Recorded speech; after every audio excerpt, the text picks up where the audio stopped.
Now turn to Section 1. You are going to listen to a telephone conversation between a caller and a call centre operator. As you listen, the identification form in the book. First, you have some time to look at questions 1 to 5.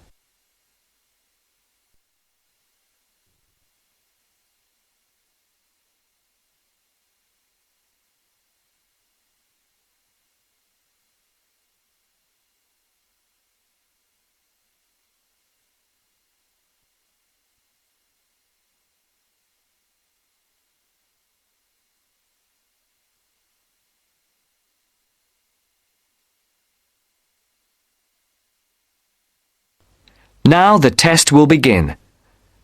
You should answer the questions as you listen, because you will not hear the recording a second time. Listen carefully and answer questions 1 to 5. Platinum Card Service, Rebecca speaking. How may I help you? I've got a few problems with my credit card account. Okay. What is your credit card number? Let's see. It's here somewhere. Here it is. Can I just take the card number, please? Yes, it's 6992 6992 3443 3443 1147 1147 8921. 8921. Right. Can I just check that? 6992 3443 1147 8921. That's it. And your name? Carlos de Silva. I just need to check a few details for identification and security, if you'll bear with me. That's okay. And what's your postcode? SE1 8PB. SE1 8PB. That's it. Vauxhall Close, London? Yes, that's right. And the house number? 43. And can you give me your date of birth? 13th of the 7th, 63. And one further check, if I may. Can you give me your mother's maiden name? Yes, it's Moore. Is that M-O-O-R-E? Yes, that's it. Before the caller and operator continue their telephone conversation, look at questions 6 to 10.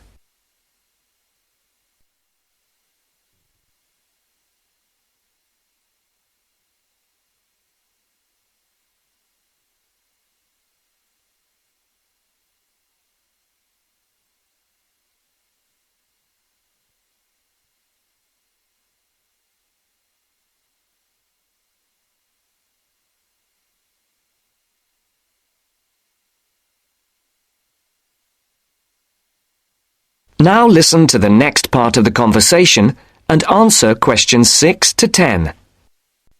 Yes. Now, can we get on with this? Yes, sir, certainly.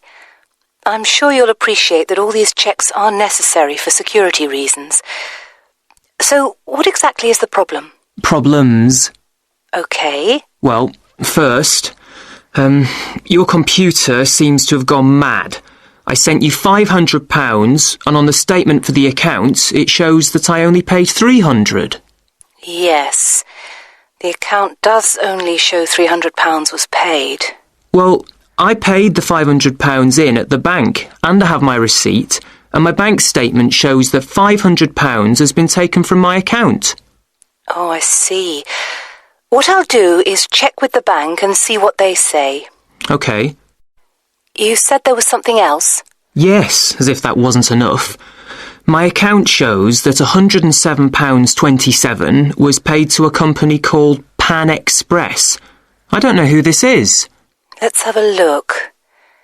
Well, it is genuine. I can assure you it's not mine. It was made on the evening of the 12th of May. Maybe it's a restaurant bill you forgot about? There's no way that... Oh, wait, hold on. Yes. Oh, it's okay.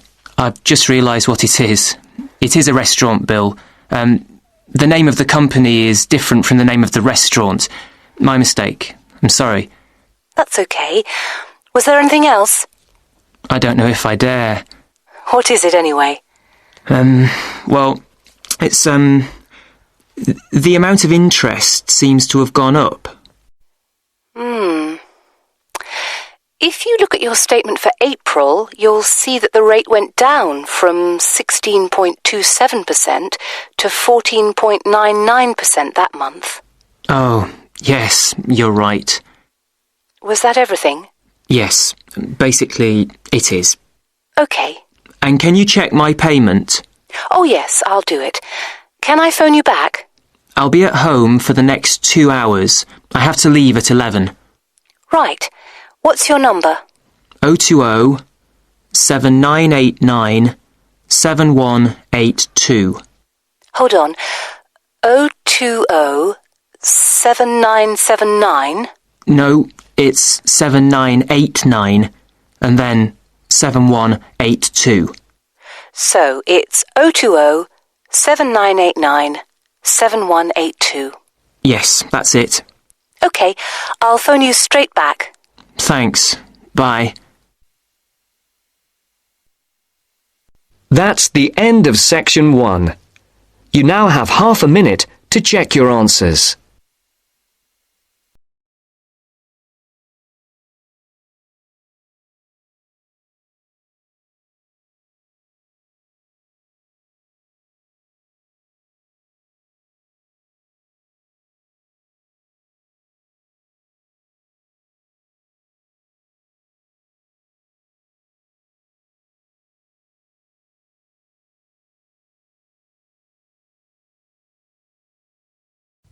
Now turn to Section 2. Section 2. You'll hear a tour guide talking to a group of visitors about Bestley Castle. First, you have some time to look at questions 11 to 15.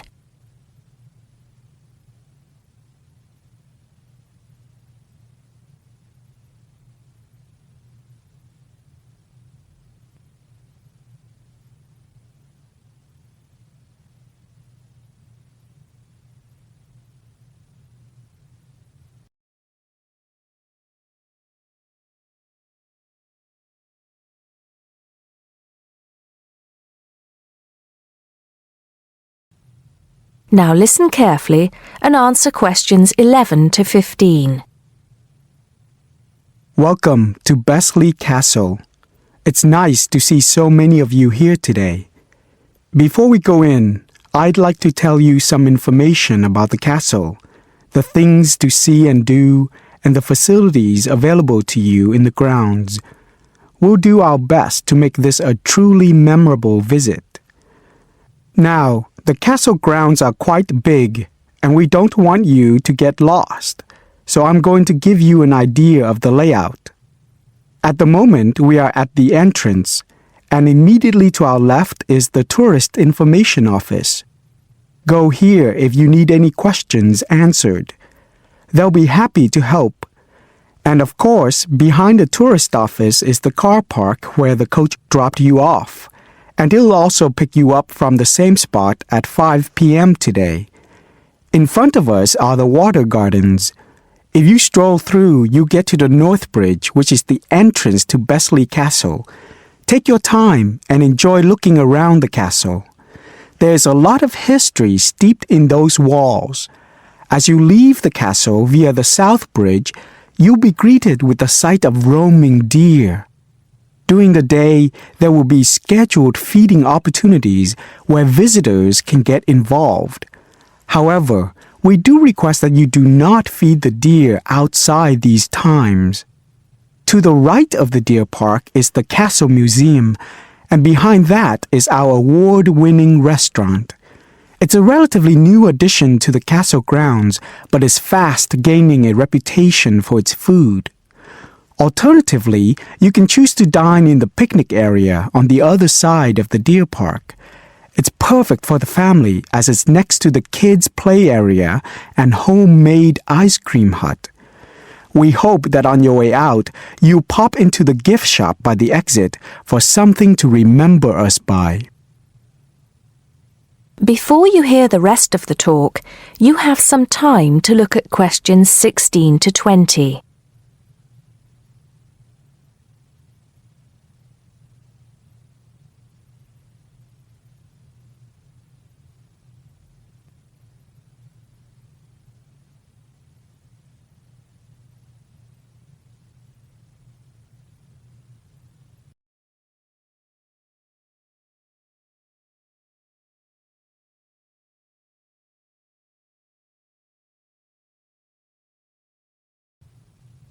Now listen and answer questions 16 to 20.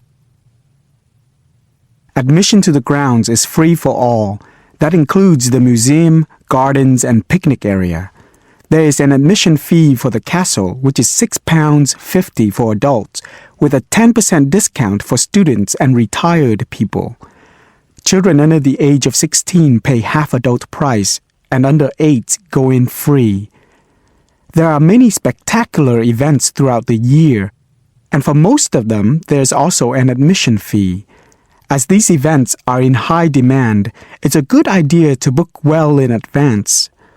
Some of the exciting events planned for this year are the Summer Medieval Festival, where you can watch old-fashioned nights and experience a feast in the halls of the castle, as if you were a guest of King Henry VIII himself. There are several concerts planned this year too, including a rock concert at an admission price of £10 per person and a special jazz concert which is free to the public. I'm sure you'll agree that all tastes and ages will be satisfied. One scary but extremely popular event is the annual Haunted Castle event at the end of October, where the castle comes alive at night. Why don't you come along if you're brave enough? Another sight to see is the fantastic firework display on November 5th, and the cost of that includes refreshments. We also have a long tradition of raising money for charity. The charity event held every year on the first day of May will this year be an archery contest. Entrance is free, but donations are certainly welcome. This year, we'll be collecting money on behalf of a charity for elderly people, Age Concern. Just in case you can't remember all of that, you can pick up a leaflet showing the timetable and prices for all events from the Tourist Information Desk. You can also go online to get this information from our website. That is the end of Section 2. You now have half a minute to check your answers.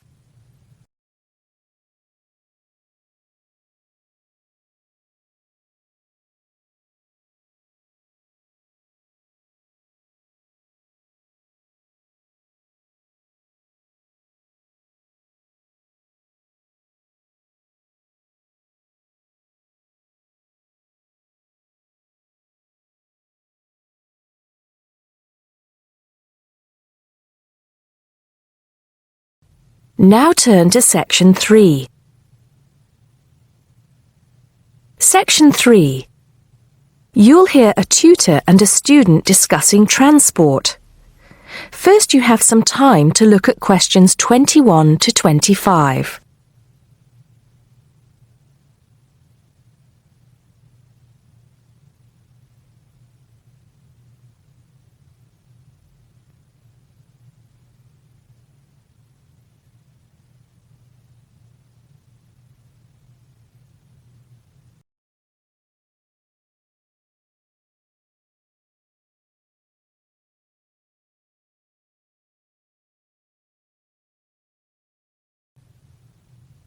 Now listen carefully and answer questions 21 to 25.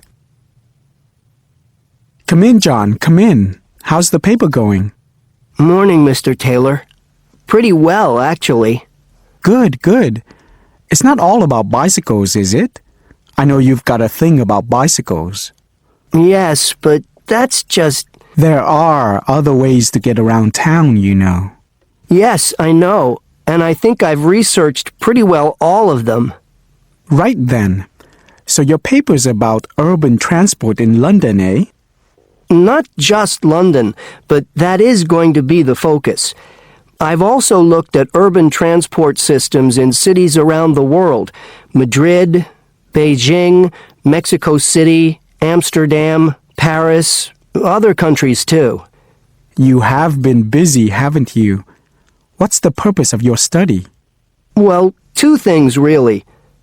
I want to see if there are more efficient ways of organizing urban transport systems while cutting down on traffic congestion, and of course pollution, and to find ways of encouraging people to use public transport instead of their cars. Let's start with that then, with cars. I think you'll have a hard time thinking of ways to persuade people to swap their cars for a crowded bus or underground train. They're convenient, comfortable, faster, and sometimes they're a status symbol too. Okay, I agree that cars will probably always be the most popular means of transport, but there are ways to cut down the number of people who bring their cars into the city. It's a problem that affects every big city, and several methods have been tried. I know. As I found to my cost. When I go into London, which I do 2 or 3 times a week, I have to pay £5 to get into the city centre. Has your research thrown up any more places where they do this? Oh, yes. Apart from London, there's Oslo, Stockholm, Singapore. Now, there, in Singapore, they've got it really organized. They've imposed a tax on all roads leading into the city center, and they have electronic sensors that identify each car, and then debit a credit card belonging to the owner. Before you hear the rest of the conversation, you have some time to look at questions 26 to 30.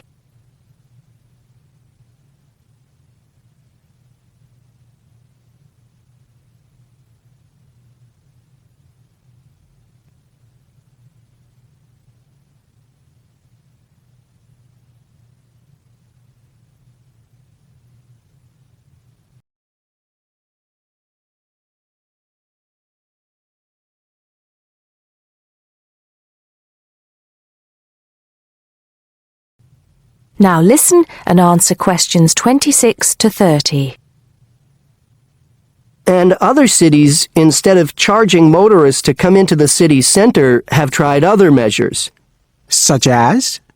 Well, in Athens, cars are only allowed to go into the city center on alternate days, depending on their license plate number.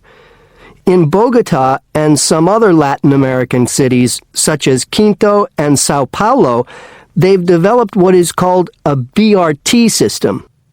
A what? A BRT system, a bus rapid transit system. People leave their cars outside the city and take buses, which have special express lanes into and through the city. It's been so successful that they're trying it out in Mexico City, Beijing, Seoul, and Taipei. And other cities are pedestrianizing more and more areas of the city center.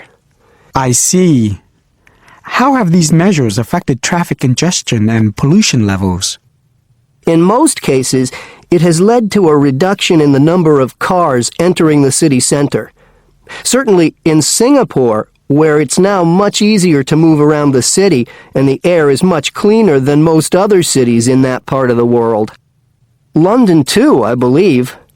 I can give some facts and figures if you like. Please do. In the first year after the tax was introduced, the number of people using buses to get to the city center rose by 38%. Really? 38%? Incredible. Yes, and the number of cars entering central London dropped by about 18%. There's more. The number of people using bicycles and mopeds went up 17%. I knew we'd get to bicycles at some point. Well, yes. In the city, the bicycle has a lot going for it. You can avoid traffic jams, there are no parking problems, they don't pollute, they're cheap to run, and they don't cost very much. Oh, and here's another fact for you. You can fit 20 bicycles in the space needed to park one car. Well, I never. But I can't see it catching on. Besides, we seem to be getting off the point. Not at all. China, Japan, and Holland have all integrated bicycles into their urban transport systems. In Holland and Japan, they've got special parking areas for commuters who get to the station by bike. And Japan has even built multi-story parking facilities for bikes close to railway stations. Then look at America. In New York, delivery services use bicycles because they can deliver messages and small parcels far more quickly and at much lower cost than cars or vans. Even the police use bicycles. In fact, in about 80% of the towns in America where the population is around 500,000, the police regularly patrol on bicycles. And they have proved to be effective because they can reach the scene of an accident or crime faster and more quietly than officers in patrol cars, making a lot more arrests per officer. Well, you do know your bicycles, don't you? But I do need to hear more about the public transport system and what's to be done about that. And I'd like you to look a bit more into the economics of it, how much it will cost to improve the situation, and so on. Okay? Right. See you next Tuesday.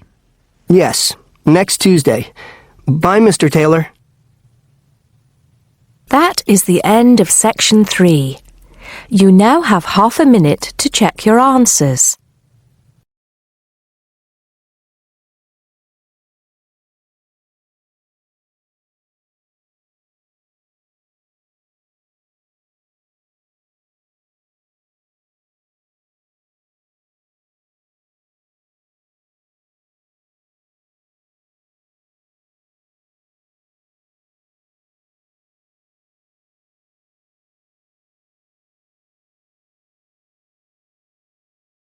Section 4.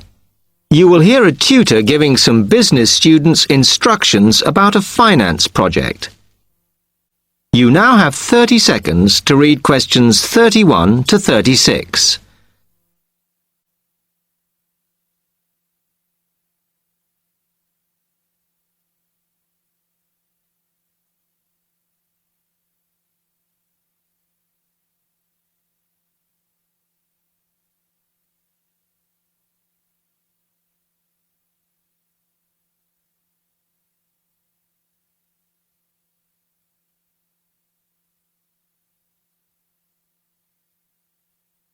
Now you have some time to look at questions 31 to 36.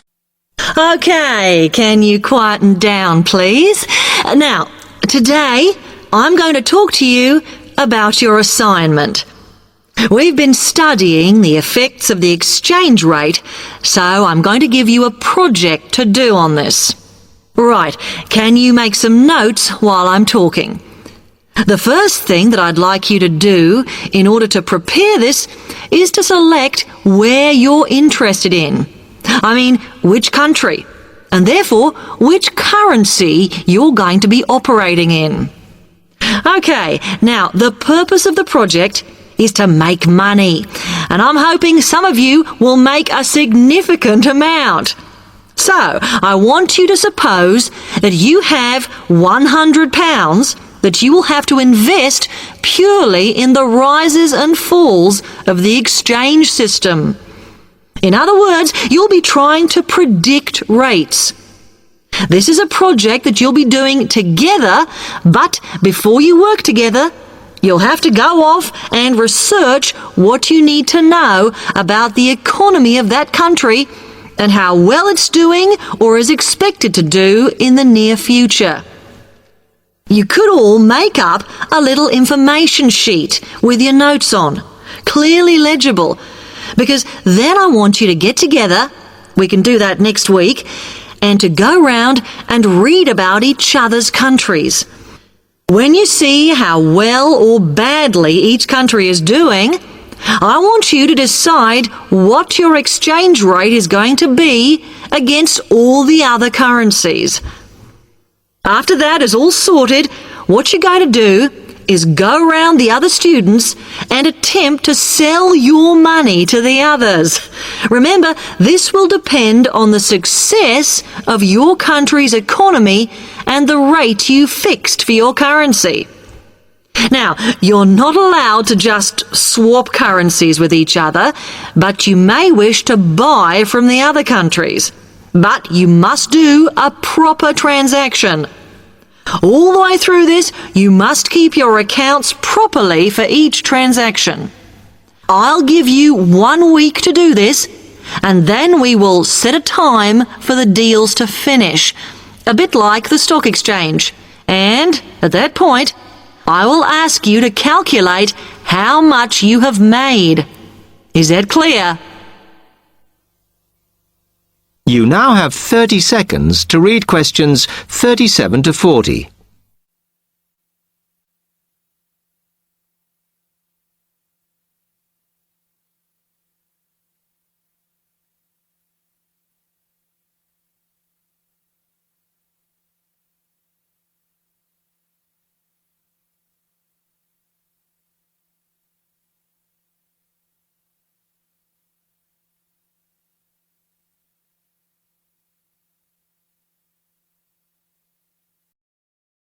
Now listen carefully and answer questions 37 to 40. Okay, now before you begin that, there are a few things I want you to read up on to prepare. You need to look at the economies of the UK's main trading partners. I don't mean all of them, because that would be over 80, but just the 29 principal ones. There are summaries in the last 3 books on the book list I've given you. And so that you can practice applying the criteria on assessment I gave you, I'd then like you to focus just on one sector across all the countries. The most common one across every country is farming. But as much agricultural produce is for domestic consumption, I'd like you to look at manufacturing. Then, I would like you to do a detailed investigation of one particular aspect. I was going to give you a choice, but I think as we've just started the course, it's better if we all look at the same thing, and then we can discuss it in the seminars. So, the thing I'd like you all to look at is fluctuations in import prices. Now, you need to do all that before you start the project, as it will help you assess the economies of the countries you'll be representing in the project. Don't worry, you've got plenty of time. Exam week is December the 8th. Then it's the holidays until January the 6th, so I don't need the project in till February the 5th. Is that okay? Now, any questions on this? That is the end of section 4. You now have half a minute to check your answers.